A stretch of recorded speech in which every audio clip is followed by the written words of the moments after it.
Alright guys, welcome to your 10th PHP tutorial, and now that we are ensured that all of our stuff has tables, we can go ahead and take that information and throw it into a table.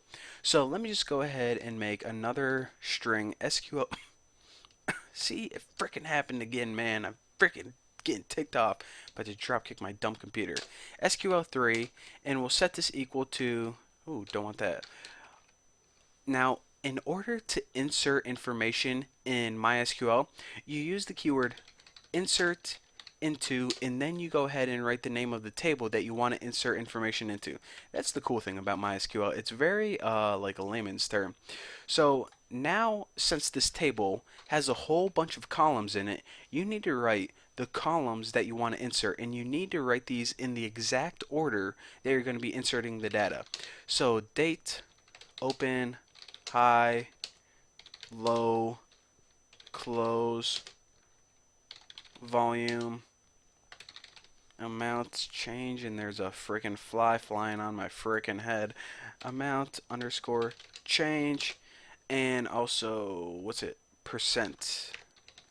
I keep thinking percentage for some reason. Percent change. So actually, let me go ahead and make sure I have this right real quick. 1, 2, 3, 4, 5, 6, 7, and 8.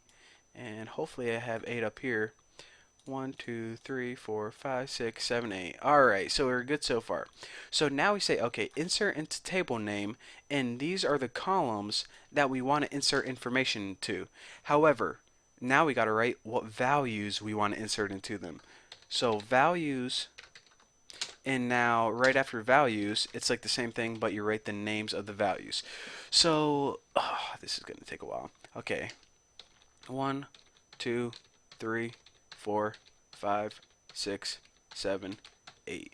Okay, now that I got that out of the way, all we need to do is basically grab these variables and throw them into these. This might take a little bit. What am I going to talk to you guys about while I'm doing this? Nothing, because I need to concentrate. Quit trying to distract me. Alright, so date, open, I gotta remember them all again. High, low, close. High, low, close. Now, this is usually when I tell you guys a funny story or something while you guys are just waiting. But in this case, I actually need to make sure I don't mess any of this up. So, volume, and what's the other ones? Amount change, and percent change. Not percentage, Bucky. Get that out of your head. And I'm also forgetting to delete my one extra comment at the end. So now this looks pretty good, and let me just make sure. Okay, everything looks pretty dang good. So now what we can do is remember, for the last time, this isn't a query yet. We're not running any MySQL. All we're doing is we created a string. Why did we do that? Because in this line, we can go ahead and run our query, and it doesn't look, like a crazy super long function. So now what we did is basically created a table and inserted the data, all this data, into the table, the appropriately named table. So now after this, check it out. You see all of this happens whenever it's looping through a file. Whenever you're done looping through a file, you need to close that file. So the name of that file, we stored it in an object called file.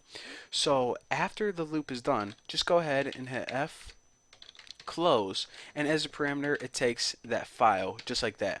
And that is just because you don't want your file open, or else it's going to take resources. And not only in PHP but any computer program, even if they say then it's not necessary to close your files, close them anyways. Okay, it's just good practice. So guys, I got good news. This function is completely done. That is how you take a text file like this and you insert it into a database table. However, this entire what's it called, file is not done. that's kind of confusing because this is a file and I'm saying this entire script is not done yet, because what we need to do is we need to create one more main function that calls create URL, then get CSV file, then file to database, and that's what we're going to be doing in the next tutorial. I think there's only one tutorial or maybe two left to go for this file. But anyways, enough of me talking. Just go ahead and jump to the next tutorial now. Thank you guys for watching. Oh, and don't forget to add me on Google+. I'll see you later.